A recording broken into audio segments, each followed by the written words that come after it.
ఈరోజు తెలుగుదేశం పార్టీ సంస్థాపక అధ్యక్షుడైనటువంటి నందమూరి తారక రామారావు గారు 103వ జయంతి ఉత్సవాల్ని, అదేవిధంగా తెలుగుదేశం పార్టీ 44వ సంవత్సరంగా కూడా ఆయన పుట్టినరోజున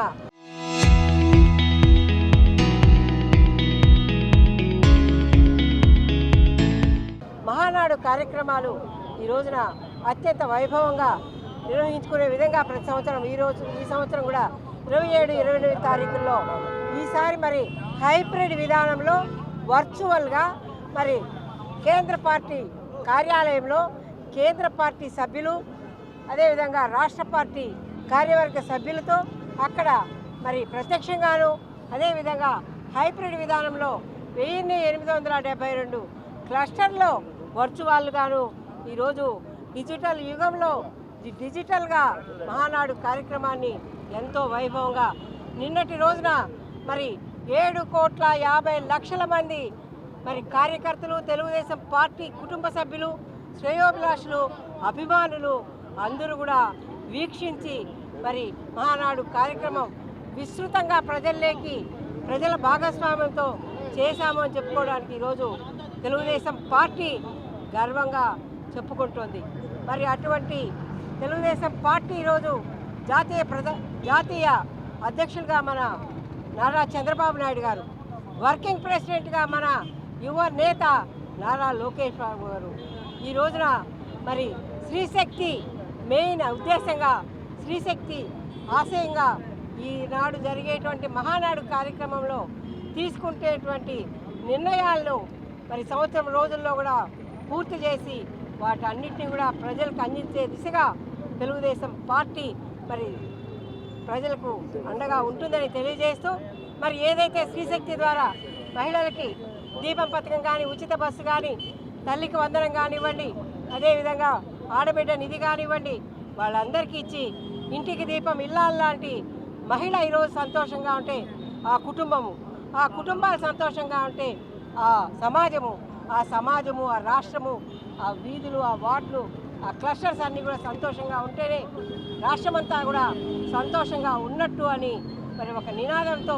ఈ మహానాడు ప్రత్యేకంగా స్త్రీల గురించే వెళుతోంది. కాబట్టి ప్రతి ఒక్కరికి కూడా మరి ఆయన యొక్క జయంతి సందర్భంగా తెలుగుదేశం పార్టీ 44 సంవత్సరాల సుదీర్ఘ రాజకీయ పరిపాలనతో ఈ రోజున ఈ మహానాడు కార్యక్రమాన్ని మన మోడీ గారి యొక్క పొదుపు మంత్రాన్ని ఉపయోగించుకొని హైబ్రిడ్ విధానంలో చేస్తున్నటువంటి ఈ మహానాడు ఈరోజు ఆయన జయంతి ఉత్సవాలతో మరి ప్రారంభించుకొని తీర్మానాలన్నీ కూడా ఆమోదించి వాటన్నిటిని కూడా ఆమోదించే దిశగా ప్రతి ఒక్కరు కూడా పాల్గొని ఈ కార్యక్రమాన్ని విజయవంతం చేయాలని అందరినీ కోరుకుంటూ అందరికీ ధన్యవాదాలు సెలవు తీసుకుంటాను. కనిపించే దేవుడు నందమూరి తారక రామారావు గారు. ఎందుకంటే దైవ రూపంలో మానవుడిగా జన్మించి ప్రజానాయకుడిగా ఎన్నో సేవలు బడుగు బలహీన వర్గాల వాళ్ళకి కూడా ఎన్నో పథకాలు అందించిన మా దేవుడైనటువంటి నందమూరి తారక రామారావు గారికి ఈరోజు జన్మదిన శుభాకాంక్షలు తెలియజేసుకుంటూ, అదేవిధంగా ఆయన పరలోకంలో ఉన్న ఆయనకి శాంతి చేకూర్చాలని వెంకటేశ్వర స్వామి కోరుకుంటూ,